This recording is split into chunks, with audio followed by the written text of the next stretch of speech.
안녕하십니까. 거꾸로 투자하는 쇼킹 부동산입니다. 3년 만에 등장한 패닉 바잉에 대해서 소개를 해드리겠습니다. 오늘 내용 중요합니다. 영상 전에 구독과 좋아요 부탁드릴게요. 한국 부동산에서 발표한 주간 통계를 보잖아요. 현재 부동산 시장의 과열 지역을 알 수 있습니다. 어디가 과열된 것으로 나온다? 강남 3구와 마포구, 용산구, 성동구, 광진구, 마용성과 그리고 서대문구, 은평구, 경기도에서는 성남시 분당구가 과열로 나오고 있습니다. 그리고 통계상으로는 아니지만 여러분들 많이 체감하시기로는 동작구와 강동구 일부 지역, 고덕동과 명일동, 상일동 지역도 과열 초기 상태에 들어간 상황이죠. 이들 지역 매수대 기자와 상담을 해보잖아요. 난리예요. 아니 산다고 연락했더니 안 판대요. 일주일 만에 5천만 원 올랐어요. 1억 올랐어요. 이게 맞나요?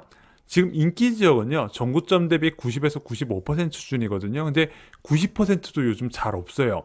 일부 지역은요. 2020년 코로나19 때 6월 달부터 시작했던 부동산 과열 시기 있죠. 그때가 연상될 정도로 압도적인 매도자 우위 시장입니다. 요즘 서울 지역 매수대 기자들이 관심을 갖는 게 이제 초기 재건축하고 구축 아파트예요. 이들 지역 1분기까지 매수세 거의 없었거든요. 근데 그런 지역에 지금 단지의 수요가 증가하고 있고 매수 문의도 꾸준히 들어오고 있습니다. 경기도도 아파트 거래량 많이 늘어나고 있습니다. 대단지 중심으로 수요가 급증하고 있어요. 서울을 투자하려고 했다가 서울이 너무 많이 올라버리니까 경기도를 선택하고 있다는 거죠. 근데 서울과 경기도는 아직까지 좀 차이가 있습니다. 왜냐면 똑같이 거래는 늘어나고 있긴 한데 서울 아파트 시장은 거래 증가가 바로 호가 급등으로 이어지는데 경기도 아파트 시장은 뭐 거래가 증가하는데 매물도 같이 증가해요. 그래서 거래는 많이 체결되고 있는데 호가 증가는 굉장히 천천히 이루어지고 있다는 거죠. 하지만 이것도 시간이 지나서 어느 정도 소화가 되다 보면은 경기도 상승도 통계로 강하게 나타날 것이고 호가 상승세도 체감이 될 것이다. 저는 이렇게 보고 있습니다. 드디어 언론에서 패닉 바잉이란 말이 나왔어요. 3년 전 폭등자보다 심상치 않다. 주택시장 패닉 바잉 또 오나? 기자가 굉장히 정확하게 기사를 썼더라고요. 서울 집값이 심상치 않다. 강남권과 한강변 주변 단지들이 역대 최고가를 넘어서는 사례가 나오고 있다. 벌써부터 시장에서는 2021년 패닉 바잉을 넘어서는 집값 폭등장이 올 수 있다는 우려까지 나온다. 이 패닉 바잉이라는 단어 여러분 정말 오랜만에 들어보시죠? 기자는 앞으로 패닉 바잉을 부를 4가지 원인을 지목했습니다. 첫 번째는 전세 가격 폭등이에요. 임대차 3법에 대한 영향을 강조를 했습니다. 두 번째는 젊은 수요자들의 유동성 장세, 요즘 부동산마다 젊은 신혼부부들이 집보러 많이 다닌다는 이야기가 나오고 있죠. 신생아 특례자금 대출의 영향도 받는 것으로 보여집니다. 세 번째는 시장금리 하락, 뒤에서 한번 짚어드리고요. 네 번째가 주택 공급 부족입니다. 사람들 심리에서 앞으로 좋은 지역의 집이 부족해질 가능성에 대해서 우려를 하고 있고 이것이 매수세로 연결이 된다는 겁니다.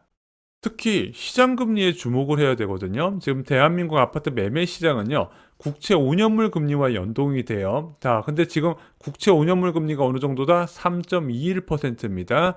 긴축한 이후에 가장 낮은 수준이에요. 자, 주택담보대출 금리 지금 어느 정도 나올까요? 3.4% 내외가 나옵니다. 기준금리가 3.5%인데요.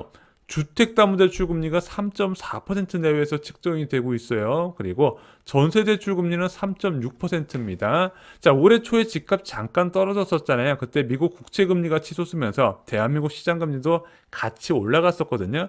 그때 주택담보대출 금리가 4.3에서 4.4인데 지금 1%포인트 가까이 낮아진 겁니다. 이런 시장 금리가 현재 수도권 부동산 시장에 영향을 주고 있습니다. 전세 수요가 증가하고 있어요. 일단 아파트 선호도가 급격히 올라갔죠. 자, 그러다 보니까 전세 매물이 부족해지고 있고 전세 매물 부족한 지역은 자연스럽게 전세값 상승으로 이어지게 됩니다. 자, 전세 가격은 매매 시장의 키포인트 역할을 한다 말씀드렸죠. 전세값이 올라가면서 많은 실수요자들의 매매 수요를 자극하고 있고 이것이 거래량 증가로 나타나면서 매물이 줄어들면서 호가가 상승하는 결과가 나오고 있습니다. 아직까지는 서울과 경기도의 거래 증가에 따른 호가 상승세가 좀 다르지만요. 시간이 지나면 경기도 지역도 호가 상승세가 눈에 띄게 나타날 거라 보고 있어요.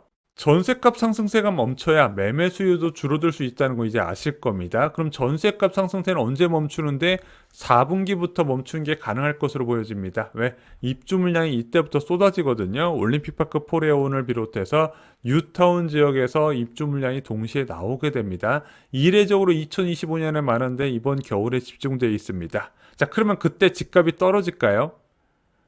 시장 금리에 따라서 결정이 될 겁니다. 보합으로 움직일지 하락으로 갈지 아시다시피 2022년 말이나 2023년 말은 모두 다 시장 금리가 크게 치솟았던 상황인데 올해 말에도 그게 재현된다고 누구도 장담하지 못합니다. 오히려 금리, 기준금리 인하 이슈까지 같이 있다는 거죠. 그런 것도 고민을 해야 됩니다. 지금 무주택자가 해야 되는 거, 자, 내 집 마련하는 두 가지 방법이 있죠. 첫 번째는 청약입니다. 저희가 블로그에 입주자 모집 공고를 추려서 올려드리고 있어요. 여러분들이 관심을 가질 만한 거. 이 안에서 여러분들이 청약을 넣으시면요. 장기적으로 손해볼 일은 절대 없다고 생각합니다. 근데 요즘 청약 시장에서 주의해야 될 게 있어요. 안전만진을 기대하기보다는 입지를 보고 접근하라고 말씀드립니다.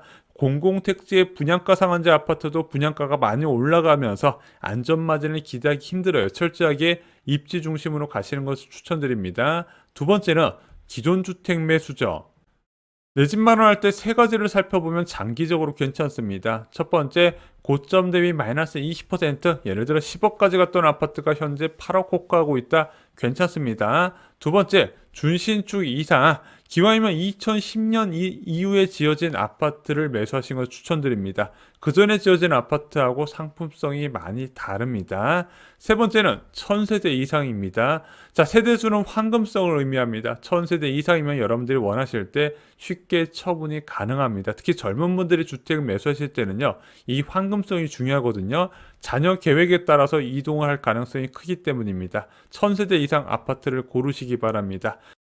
이런 좋은 조건을 갖춘 아파트들이 여전히 남아 있나요?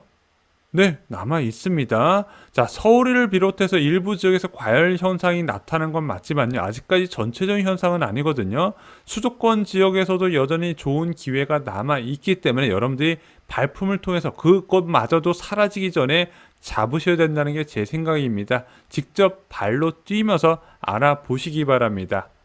6월 18일 멤버십 영상에서요, 심상치 않은 부동산 시장 상황에서 무주택자, 1주택자, 2주택자가 각각 어떻게 될지 긴급 점검을 했습니다. 쇼킹 부동산 멤버십은요, 주3회 멤버십 전용 영상이 올라갑니다. 자, 멤버십 들어보시면 절대 후회하지 않으실 겁니다. 많은 분들이 이것으로 내 집 마련 꿈과 투자의 꿈을 이루셨습니다. 네이버 프리미엄 콘텐츠에서도 동일한 서비스를 더 저렴하게 이용하실 수 있습니다. 이상 영상 마치겠습니다. 감사합니다.